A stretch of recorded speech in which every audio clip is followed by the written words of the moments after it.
रविवार असला की वेगवेगळा नाश्ता हवा होता. आज मी करतोय केळ्याचे बनपाव. दोन एकदम मस्त पिकी काळी साल होईसर पिकतात तशी दोन केळी घेतलं, ती अशी ठेचून घ्यायची. बनपाव एकदम भारी होतात, करून बघा. एकदा केलात की परत परत करून खायचे वाटतं. त्याच्यावर 4 चमचे साखर, किंचितसा मीठ, 1 चमचो तेल आणि खावचो सोडा सगळा एकत्र मिक्स केलं आहे. त्याच्यानंतर त्याच्यात घातलं आहे जरा हातार घसपटून जिरा आणि गव्हाचं पीठ. मस्त घट्ट आपण चपाती गोळो मळतो ना तसं मळून ह्यो रात्री ठेवून द्यायचो. रात्रभर ता फुगाक होया. सकाळी जरा हाताक तेल लावायचा आणि मस्त अगदी मळून घ्यायचं.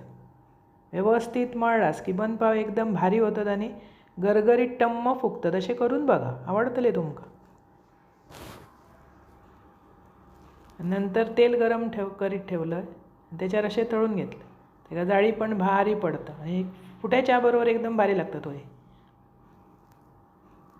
आपल्याक जेव्हा वेळ असता तेव्हा असे करायचे. आपण पिकी केळी टाकून देतो ना, जास्त पिकली की काळी साल झाली की खाऊक बघणत नाही. त्याचे बनपाव एकदम भारी होतं. टेस्ट इतकी सुंदर येता. जाळी बघा कशी पडली आहे ती. कितके खाऊची. मी गरमागरम हे फोडून दाखवलं. 2 केळ्यांचे नाही म्हटलं तरी 7 ते 8 होतात. तुमका अधिक होय असले तर तुम्ही करू शकता. केळी मुळात गोड असतात त्यामुळे साखर प्रमाणातच घालायची. जास्त ते गोड बरे लागणार नाही. 1 पेलो कोरी चहा आणि त्याच्याबरोबर 2-3 बनपाव उडवलं आहे. असे बनपाव करा, खावा, आवडतले तुमका. अप्रतिम लागतात आणि आवडल्यास पटकन माझा चॅनल सबस्क्राईब करा.